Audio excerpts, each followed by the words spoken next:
નમસ્કાર, હું છું એન્કર અર્પિતા પટેલ. આપ જોઈ રહ્યા છો ન્યૂઝનેપ ચેનલ. ન્યૂઝનેપ ચેનલમાં દર્શક મિત્રો આપનું હાર્દિક સ્વાગત છે. રાધનપુરમાં ચાલ્યું દાદાનું બુલડોઝર. 40 વર્ષ જૂના દબાણ પર તંત્રની કામગીરી. બલોચવાસમાં 22 મકાનો જમીનદોસ્ત કરાયા. 3034 ચોરસ મીટર સરકારી જમીન મુક્ત. 22 પરિવારો અસરગ્રસ્ત. પોલીસ બંદોબસ્ત વચ્ચે કાર્યવાહી.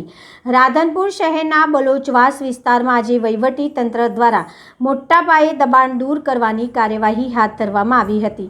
છેલ્લા અંદાજિત 40 વર્ષથી સરકારી પડતર જમીન પર થયેલા ગેરકાયદેસર કબજાઓને દૂર કરવા મામલતદાર, સિટી સર્વે વિભાગ અને પોલીસ તંત્રની સંયુક્ત ટીમ દ્વારા ઓપરેશન હાથ ધરાયું હતું. માહિતી મુજબ આ જમીન આરોગ્ય વિભાગને અગાઉથી મંજૂર થયેલી હતી અને તાજેતરમાં આ જમીન પાલનપુર જૈન શાળાને ફાળવવામાં આવી હોવાનું જાણવા મળે છે.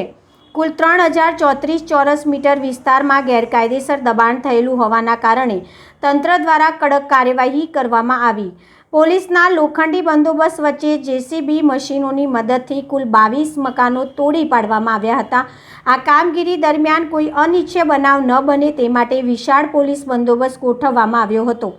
આ દબાણ રહેતા આશરે 22 પરિવારો છેલ્લા 40 વર્ષથી અહીં વસવાટ કરતા હતા, જેમાં અંદાજિત 80 થી 100 લોકો રહેતા હોવાનું સામે આવ્યું છે. કાર્યવાહી બાદ આ પરિવારોને અસર પહોંચી છે. તંત્રના સૂત્રો મુજબ અગાઉથી નોટિસ આપવામાં આવી હોવા છતાં દબાણ દૂર કરવામાં ન આવતા આજે ફરજિયાત કાર્યવાહી હાથ ધરવી પડી હતી. શહેરમાં સરકારી જમીનો પર થયેલા ગેરકાયદેસર દબાણો દૂર કરવાની ઝુંબેશ આગામી સમયમાં પણ ચાલુ રહેશે તેવી માહિતી પ્રાપ્ત થઈ છે. હાલ સમગ્ર વિસ્તારમાં ચુસ્ત પોલીસ બંદોબસ્ત યથાવત રાખવામાં આવ્યો છે અને તંત્ર દ્વારા સ્થિતિ પર નજર રાખવામાં આવી રહી છે. રિપોર્ટર પંકજ સાધુ, પાટણ. ભાજપ આવી અમને એ આયા એટલે અમનું નહીં કાઢવાનું, અમારું જ કાઢવાનું. એ અમે આમ વ્યક્તિને એલું સરકાર હે અમને એટલે અમનું જ પાડો.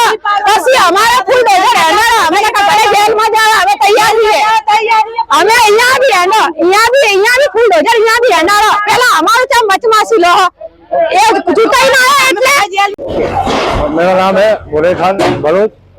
हम पिछले 40 साल से यहाँ पे रहते हैं और हमारे परिवार को कोई भी सहाय बगैर, कोई वैकल्पिक व्यवस्था किए बगैर ये लोगों ने हमारे मकान फाड़ दिए हैं.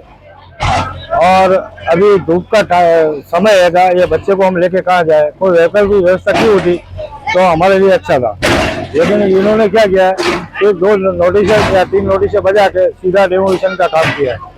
सरकार ऐसी बड़ी बातें कर रही है कि हम लोग गरीब लोगों को छत छाया देते हैं, तो घर इन लोगों ने गिरा दिया. 22 से 25 घर यहाँ से बेघर हो गए.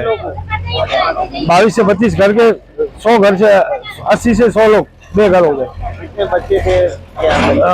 25-30 बच्चे थे और 20-25 औरतें थी. वो 50-60 लड़के लड़कियां और औरतें, उनका सब घर गिरा दिया है. और सरकार ऐसे बोलती है कि हम गरीबों को घर देते हैं, तो ये गरीबों का घर छीना जा रहा है.